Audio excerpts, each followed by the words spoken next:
ദേശീയഗാനം ചൊല്ലുമ്പോൾ ആരൊക്കെ എഴുന്നേൽക്കുന്നു ആരൊക്കെ എഴുന്നേൽക്കുന്നില്ല എന്ന് നോക്കി റിപ്പോർട്ട് ചെയ്യാൻ ദേശീയതയുടെ കാവൽക്കാരാകാൻ സുപ്രീം കോടതി ആരെങ്കിലും ഏർപ്പെടുത്തിയതായി അറിയാമോ? ഇത് വളരെ കൃത്യമായിട്ടുള്ള കാര്യമാണ്. ദേശീയഗാനത്തെ അംഗീകരിക്കണം. ശശികല ടീച്ചർ ഇതല്ല ദേശീയഗാനം എന്ന് പറഞ്ഞിട്ടുണ്ട്, ഇതിനെയല്ല അംഗീകരിക്കേണ്ടതെന്നും പറഞ്ഞിട്ടുണ്ട്. ശശികല ടീച്ചർ അങ്ങനെ പറഞ്ഞിട്ടില്ല. ഞാൻ ഇങ്ങോട്ട് വരുമ്പോഴും 4 ദിവസം മുമ്പ് ഞാൻ ശശികല ടീച്ചറെ അടുത്ത് സംസാരിച്ചതാ. ഇന്ത്യ സന്ദർശിക്കാൻ വന്ന ബ്രിട്ടീഷ് ചക്രവർത്തിക്ക് ആതിഥ്യം ഓതുവാൻ വേണ്ടി എഴുതിയ സ്വാഗത ഗാനമാണ് ജനഗണമന അധിനായക ജയ ഹേ എന്നുള്ളത്. ഞാനൊരു സത്യം പറഞ്ഞ് വിശ്വസിക്കൂ, എന്നാ എനിക്കത് ഓർമ്മയില്ല. സ്വാതന്ത്ര്യം കിട്ടിയ 60 കൊല്ലമായിട്ട് നമ്മൾ ഇപ്പോഴും ബ്രിട്ടീഷ് ചക്രവർത്തിക്ക് ജയ ജയ പാടേണ്ട ഗതികേട് വന്നു. എന്തുകൊണ്ട്? നമ്മുടെ കുപ്രസിദ്ധമായ മതേതരത്വം കൊണ്ട്. എനിക്ക് നീ മതിയായിട്ടില്ലല്ലേ?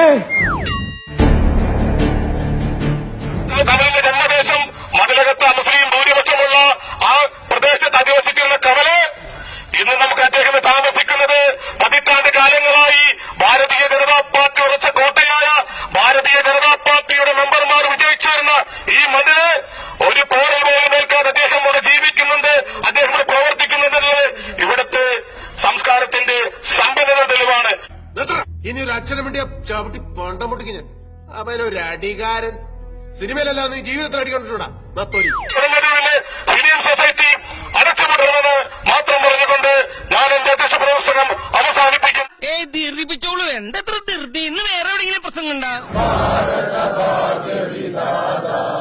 പ്രതിഷേധിക്കാൻ വേണ്ടിയിട്ട് ദേശീയഗാനം ആലപിക്കുന്നതാണോ ദേശഭക്തി? ഞങ്ങളെല്ലാവരും ഈ നാട്ടിൽ നിന്ന് അടിച്ചു ഓടിച്ചിട്ട് അവർ ഈ നാടിന് എന്താണ് ചെയ്യാൻ പോകുന്നത്? പിന്നെ ദേശീയഗാനവും രാജ്യസ്നേഹവും ആരുടെങ്കിലും കുത്തകയാണോ? അതെനിക്ക് മനസ്സിലായിട്ടില്ല.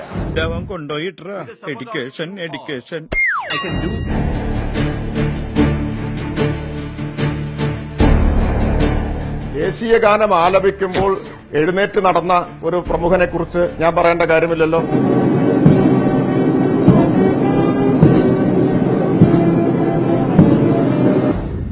എന്നെ കൊടുമ സർവണത്.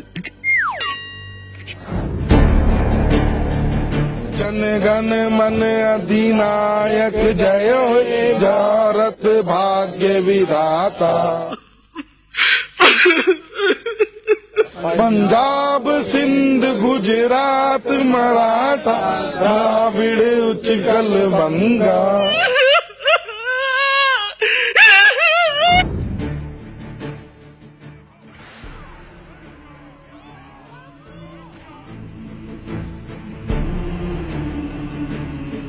നിങ്ങളുടെ അജണ്ടയിൽ ഞങ്ങൾക്ക് ഭയമാണ് സാർ, അതാണ് പ്രശ്നം.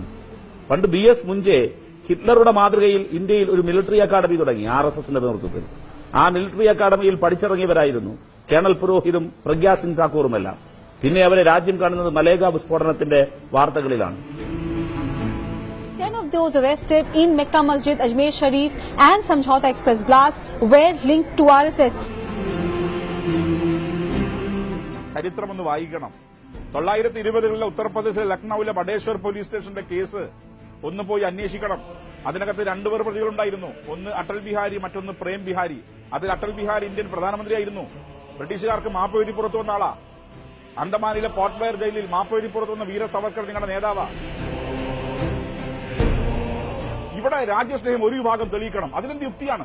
ഏതായാലും നിങ്ങളെക്കാൾ രാജ്യസ്നേഹം ഇവിടുത്തെ മുസ്ലിങ്ങൾക്കും ഇവിടുത്തെ കമ്മ്യൂണിസ്റ്റുകാർക്കും ഇവിടുത്തെ ജനങ്ങൾക്കുമുണ്ട്.